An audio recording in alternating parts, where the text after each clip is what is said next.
Tous les 3 ans, le congrès annuel de l'Association des directeurs de golf français est organisé à l'étranger.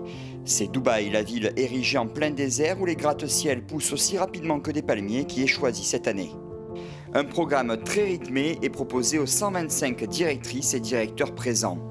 L'assemblée générale de l'association, la présentation des nouveautés de certains partenaires de la DGF, mais aussi la découverte de 3 golfs sur la douzaine dessinés ici en l'espace de 30 ans. Les participants jouent en pleine nuit sur le parcours de l'Emirates Golf Club dessiné par Sir Nick Faldo. Une expérience golfique incroyable au pied des buildings du centre-ville. Les jours suivants, découverte des 2 golfs du Jumeirah Golf Estate, le parcours Fire tout d'abord, puis le parcours Earth qui accueille chaque année la finale du circuit européen.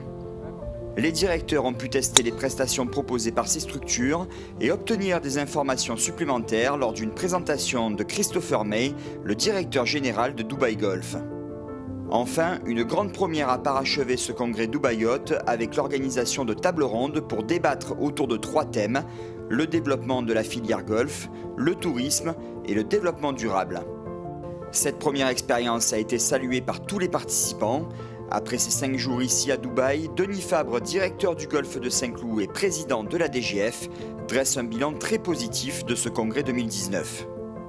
C'est un très bon congrès parce que je pense que les membres de l'association des directeurs de golf de France ont bien compris l'intérêt de venir découvrir ce lieu assez atypique d'un point de vue du golf et des terrains de golf. On est venu aussi chercher des informations sur la façon dont sont organisés les golfs en matière d'accueil du tourisme. On a eu la chance ici de jouer sur 2 golfs tout à fait particulièrement adaptés en matière d'accueil et puiser un maximum d'informations de ce point de vue-là.